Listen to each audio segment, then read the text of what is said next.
2026 T20 உலக கோப்பைக்காக cricket உலகத்தையே உலுக்கி போட்டிருக்கு ஒரு பெரிய செய்தி.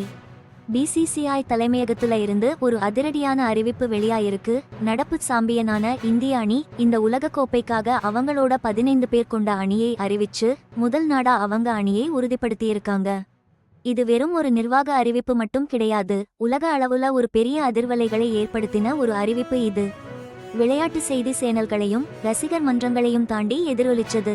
இந்த செய்தி யார் அணியில் இடம் பிடிச்சாங்கிறதை விட யார் இடம் பிடிக்கலைங்கிறதை பத்தி தான் பெருசா பேசுச்சு. அது மட்டும் இல்லாம தலைமை பொறுப்புகள்ல ஏற்பட்ட அதிரடி மாற்றங்கள் ஒரு துணிச்சலான புதிய திசையை நோக்கி இந்திய அணி போகுதுங்கிறதை தெளிவா உணர்த்துச்சு. இந்த மொத்த பரபரப்புக்கும் முக்கிய காரணம் என்னன்னா, நிறைய பேருக்கு மத்தியில பெரிய விவாதங்களையும் தலைப்புச் செய்திகளையும் உருவாக்கிய ஒரு முக்கியமான முடிவுதான் அது. அதாவது இந்திய T20 அணியோட முன்னாள் துணை கேப்டன் சுப்மன் கில் அணியில இருந்து நீக்கினதுதான் அந்த எதிர்பாராத முடிவு. அவர் அணியில இல்லாததுதான் இப்போதைக்கு மிகப்பெரிய பேசுபொருள். இது இந்திய அணியோட அடுத்தகட்ட வியூகம் என்னங்கிற கேள்வியை உடனே எழுப்பியிருக்கு. ஆனா ஒரு நட்சத்திர வீரர் வெளியேற இன்னொரு நட்சத்திர வீரர் உள்ளே வந்திருக்கார். ஆல் ரவுண்டர் அக்சர் பட்டேல் துணை கேப்டன்கிற முக்கியமான பொறுப்புக்கு உயர்த்தப்பட்டிருக்கார். இந்த எதிர்பாராத பதவி உயர்வு இந்திய அணியோட வியூகங்கள்ல ஒரு பெரிய ஆழமான மாற்றம் நடந்திருக்குங்கிறதை தெளிவா உணர்த்துது. இந்த சீக்கிரமான அதே சமயம் துணிச்சலான முடிவு இந்திய அணியோட சாம்பியன் பட்டத்தை தக்கவைச்சிக்கிற கனவை எப்படி பாதிக்கும்? இந்த அதிரடி மாற்றங்கள் 2026 T20 உலக கோப்பையை நோக்கிய அவங்க பயணத்தை எப்படி மாத்தி அமைக்கும்? களம் சூடுபிடிச்சிருக்கு, விவாதம் இப்பதான் ஆரம்பிச்சிருக்கு. இந்திய அணியின் டாப் ஆர்டரில் ஒரு முக்கியமான வீரரா பார்க்கப்பட்ட சுப்மன் கில் கழட்டிவிடப்பட்ட விவகாரம் இப்போ தேசிய அளவில் ஒரு பெரிய விவாதத்தை கிளப்பிவிட்டிருக்கு. தலைமை தேர்வுக்குழு தலைவர் அஜித் அகழ்கர் மீடியா கிட்ட பேசினார். கில்ல கழட்டிவிட்டதா அவர் ஃபார்ம் சரியில்லாததுனால இல்லாம காம்பினேஷன் தான் முக்கியம், மத்ததெல்லாம் இல்லைன்னு ஒரு திட்டமிட்ட நகர்வா சொன்னாரு. அவர் கொடுத்த இந்த விளக்கம் தேர்வுக்குழுவோட யோசனை எப்படி இருக்குன்னு கொஞ்சம் தெரிஞ்சாலும் இது மேலும் நிறைய யூகங்களையும் விவாதங்களையும் கிளப்பிவிட்டிருக்கு. இது பேட்டிங் லைனப்பை சமன் செய்யவா, இல்ல பல்துறை வீரர்கள் பக்கம் கவனம் திருப்பப்பட்டதா? கிரிக்கெட் வட்டாரங்கள்ல ஒவ்வொரு கோணத்திலையும் இதை அலசி ஆராய்ஞ்சிட்டு இருக்காங்க. லைவ் பிளாக்ஸ்லையும் டிவி விவாத மேடைகள்லையும் அகர்கரோட பேச்சை சல்லடை போட்டு சலிச்சிட்டு இருக்காங்க. இந்த பெரிய வீரர் ஏன் நீக்கப்பட்டார்னு பின்னாடி இருக்கிற அர்த்தத்தை கண்டுபிடிக்க முயற்சி பண்றாங்க. கில்லோட திறமை கேள்வி கேட்க முடியாதது. அவருடைய கடந்த கால ஆட்டங்கள் ரொம்பவே முக்கியம். அவர் இல்லாதது சர்வதேச கிரிக்கெட் தேர்வுகள் எவ்வளவு கடுமையானதுன்னு காட்டுது. வியூக ரீதியான மாற்றங்களுக்கு முன்னுரிமை கொடுக்கும் போது பெரிய நட்சத்திர வீரர்கள் கூட சில சமயம் வெளியில இருக்க வேண்டியிருக்கு. இந்த விவாதம் கில்லோட மட்டும் நிக்கல, மற்ற ஓரங்கட்டப்பட்ட வீரர்களோட நிலைமையையும் பேசுது. உதாரணத்துக்கு ஜிதேஷ் சர்மாவும் மிஸ் பண்ணிட்டாரு. ஆனா சுறுசுறுப்பான இஷான் கிஷன் ஒரு இடத்தை பிடிச்சிட்டாரு. உலகக்கோப்பை அணிக்கு அவர் திரும்பி வந்துட்டாரு. இந்த தேர்வுகள்ல ஒரு விஷயம் தெளிவா தெரியுது, விதவிதமான சூழ்நிலைகள்லையும் போட்டி நிலைமைகள்லையும் அட்ஜஸ்ட் பண்ணிக்கிற மாதிரி ஒரு அணியை உருவாக்கணும்னு சில சமயங்கள்ல தனிப்பட்ட திறமையை விட வியூக ரீதியான பொருத்தத்துக்கு முக்கியத்துவம் கொடுக்குறாங்க.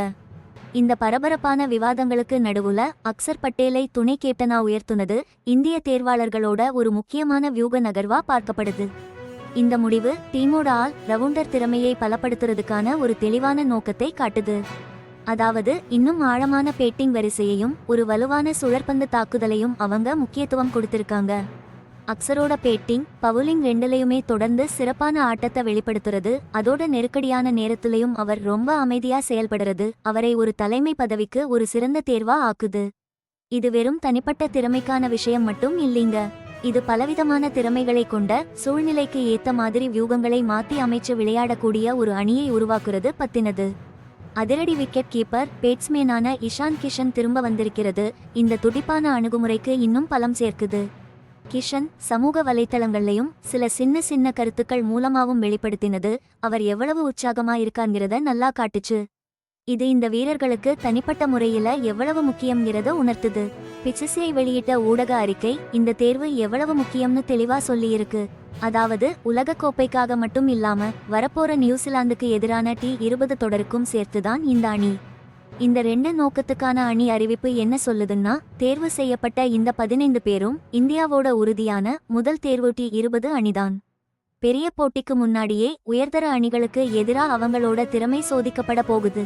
இந்த அணியில் இருக்கும் தொடர்ச்சி தன்மையும் முக்கிய வீரர்களை இப்போதே ஒருங்கிணைப்பதும் மதிப்புமிக்க 2026ஆம் ஆண்டு போட்டிக்கு ரொம்ப முன்னாடியே ஒரு நல்ல புரிதலையும் வியூகங்களையும் மெருகேற்ற ரொம்ப முக்கியம்.